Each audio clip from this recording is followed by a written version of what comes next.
அறிவோம் ஆன்மீக நாமம் அன்பர்களுக்கு என்னுடைய பணிவான வணக்கம். இசை கலைஞனான க்ரௌன்ஸா விநாயகரோட வாகனமாக மாறினது எப்படி நம்ம தெரிஞ்சுக்கணும் இல்லையா? வாங்க பதிவுக்குள்ளே போகலாம். தேவர்களுடைய அரசனான இந்திர பகவானுடைய தெய்வீக அரசவையில் க்ரௌன்ஸா அப்படிங்கிற ஒரு அழகான இசைக்கலைஞர் வாழ்ந்து வந்தார். அவர் மனதை மயக்கும் இசை திறமைகள் கொண்டவர். அவருடைய புகழே அவரை ரொம்ப கர்வம் கொள்ள செஞ்சது. ஒரு நாள் அரசவையில் இசை நிகழ்ச்சி நடந்துட்டு இருக்கும் போது க்ரௌன்ஸா தற்செயலாக வாமதேவ முனிவருடைய பாதத்தை மிதிச்சிடுறாரு. ஆனால் இந்த செயலுக்காக க்ரௌன்ஸா முனிவர்கிட்ட மன்னிப்பு கேட்க தவறிடுறாரு. ஞானத்திற்கும் தியானத்திற்கும் பெயர் பெற்ற முனிவர் வாமதேவர் க்ரௌன்ஸாவோட இந்த மரியாதை இல்லாத செயல்னால் ரொம்ப கோபம் அடைஞ்சார். அதனால் வாமதேவ முனிவர் க்ரௌன்ஸாவை நீ எலியாக மாறுவாய் அப்படின்னு சொல்லி சபிச்சிடுறாரு. உடனே க்ரௌன்ஸா ஒரு பிரம்மாண்டமான எலியாக மாறினார்.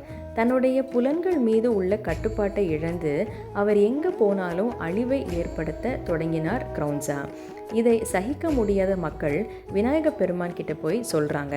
விநாயக பெருமானும் மக்களுடைய வேண்டுதலை ஏற்றுக்கொண்டு க்ரௌன்ஸாவை எதிர்க்க தொடங்குகிறார். விநாயக பெருமான் அவரை தாக்குகிறார்.